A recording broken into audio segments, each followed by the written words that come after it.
Megastar చిరంజీవికి పద్మ విభూషణ్ దక్కింది. దేశంలోనే రెండవ అత్యున్నతమైన అవార్డు ఆయనను వరించింది. దీంతో మెగా అభిమానులతో పాటు తెలుగు రాష్ట్రాలు గర్వపడుతున్నాయి. పద్మ విభూషణ్ దక్కడంతో చిరంజీవిపై అభినందనలు వర్షం కురిపిస్తోంది. సినీ రాజకీయ ప్రముఖులు మెగాస్టార్ ఇంటికి వెళ్లి ఆయనకు అభినందనలు ఇస్తున్నారు. సోషల్ మీడియా వేదికగా కూడా చిరుకి అభినందనలు వెల్లవెత్తుతున్నాయి. అయినా సరే అందరూ ఒక్క ఫ్యామిలీ స్పందన కోసం ఎదురు చూశారు. చిరంజీవికి పద్మ విభూషణ్ రావడంపై మంచు ఫ్యామిలీ ప్రత్యేకంగా మోహన్ బాబు ఎలా స్పందిస్తారని అందరూ ఎదురు చూశారు. గజం కేవలం 15,500 రూపాయలతో 150 గజాల భూమి కేవలం 23 లక్షలు మాత్రమే.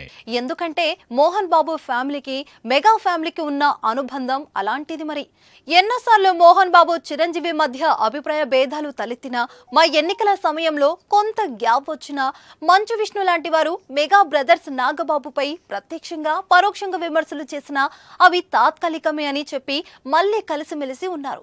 దీంతో చిరంజీవికి అవార్డు రావడంపై మంచు ఫ్యామిలీ ఎలా రెస్పాండ్ అవుతుంది అనే ఆసక్తి అందరిలో నెలకొంది.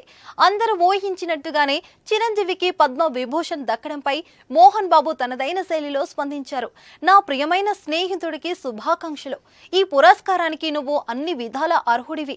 పద్మ విభూషణ్ అవార్డు పొందిన నిన్ను చూసి నేను ఎంతో గర్వపడుతున్నాను అని ట్విట్టర్లో రాసుకొచ్చారు. మంచు విష్ణు కూడా చిరంజీవికి ట్విట్టర్ వేదికగా అభినందనలు తెలిపారు. నిద్ర లేవగానే శుభవార్త విన్నాను. చాలా సంతోషంగా అనిపించింది. చిరంజీవి గారికి ఎంతో విలువైన పద్మ విభూషణ్ అవార్డు రావడం చాలా ఆనందంగా ఉంది. మన తెలుగు చిత్రసీమకు ఈ అవార్డు గర్వకారణమని మంచు విష్ణు ట్వీట్ చేశారు. ఇక వీరి స్పందన చూసి నెటిజన్లు ఫుల్ ఖుషి అవుతున్నారు.